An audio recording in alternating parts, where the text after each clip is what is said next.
समय समय पर परिसीमन का प्रावधान किया गया है और परिसीमन के प्रावधान से ही एससी और एसटी जो जिसकी संख्या बढ़ती है उसकी सीटें भी बढ़ने का प्रावधान है। तो एक प्रकार से जो परिसीमन का विरोध कर रहे हैं वो एससी और एसटी सीटों की बढ़ोतरी का विरोध कर रहा है, वो ध्यान में रखिए। मान्यवर, संतुलित, समावेशी और व्यवहारिक लोकतांत्रिक ढांचा ये तैयार करना, इसकी जिम्मेदारी संविधान ने सरकार जो अधिकार में होती है उसको दी। तो अभी ये जिम्मेदारी नरेंद्र मोदी जी की सरकार को दी गई है। उनको पसंद नहीं है मगर ये तो देश की जनता निर्णय करती है। वो वंश परंपरागत नहीं होता है, वो लोग चुनकर भेजते हैं। संघीय संतुलन बनाने रखना, लोकसभा में जनसंख्या के अनुरूप प्रतिनिधित्व आना और राज्यों की शक्तियों के बीच में भी संतुलन बनाना, ये परिसीमन के उद्देश्य संविधान सभा की चर्चा और हमारे संविधान में परिसीमन का जो जिक्र है उसमें कहे। इसके साथ साथ नए भूगोल, प्रशासनिक वास्तविकताओं और शहरीकरण और रोड, रास्ते, रेल से बढ़ी हुई कनेक्टिविटी और नए जिले, ये सबका संज्ञान परिसीमन में लेना होता है, क्योंकि ये सारी चीजें सांसद को अपनी ड्यूटी का निर्वहन करने के लिए बहुत जरूरी है।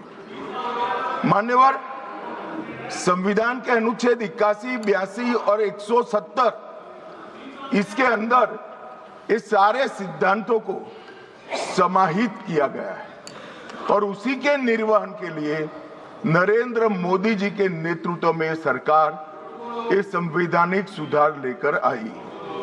महिला सशक्तिकरण, समान प्रतिनिधित्व और संतुलित संघीय ढांचे का निर्माण करने की जिम्मेदारी के निर्वहन से ही आए।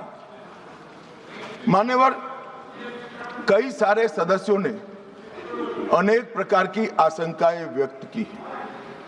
उन्होंने ये कहा कि अभी क्यों लाए, तो मैं ये बताना चाहता हूं कि जो नारी शक्ति वंदन अधिनियम आया उसमें जिक्र है कि 2026 के बाद होने वाली जनगणना के बाद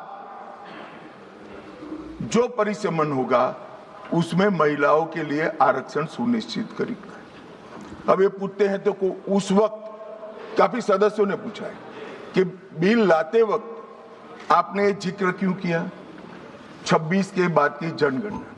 मान्यवर, हमने नहीं किया है। 71 में इनकी सरकार थी, इंदिरा जी की सरकार थी, तब इसको फ्रीज कर गई थी और वो फ्रीज के कारण हमें इसका जिक्र करना पड़ा। वो फ्रीज की हुई सीटों की संख्या उठाते हैं तभी ये नारी शक्ति वंदन अधिनियम का इम्प्लीमेंटेशन होता है, इसलिए हम लेकर आए। और 71 से अब तक सीटों की संख्या फ्रीज रही और चलते चलते चलते मैं कुछ सीटों का नाम बोलना चाहता हूं। माननीय मल्काजगिरी, तेलंगाना 48 लाख संख्या मतदाताओं की, बेंगलुरु उत्तर 29 लाख संख्या, बेंगलुरु दक्षिण 29 लाख संख्या, गाजियाबाद जहां से कभी रक्षा मंत्री जी भी सांसद रहे 28 लाख संख्या, उत्तर पश्चिम दिल्ली 27 लाख संख्या। 127 सीटें ऐसी है मान्यवर जिसमें 20 लाख से ज्यादा वोटर से 20 लाख से ज्यादा। अब मुझे कोई बताए भला, जहां 48 लाख वोटर है वो सांसद कैसे 48 लाख मतदाताओं की अपेक्षाओं के साथ अपने आप को मैच करूं।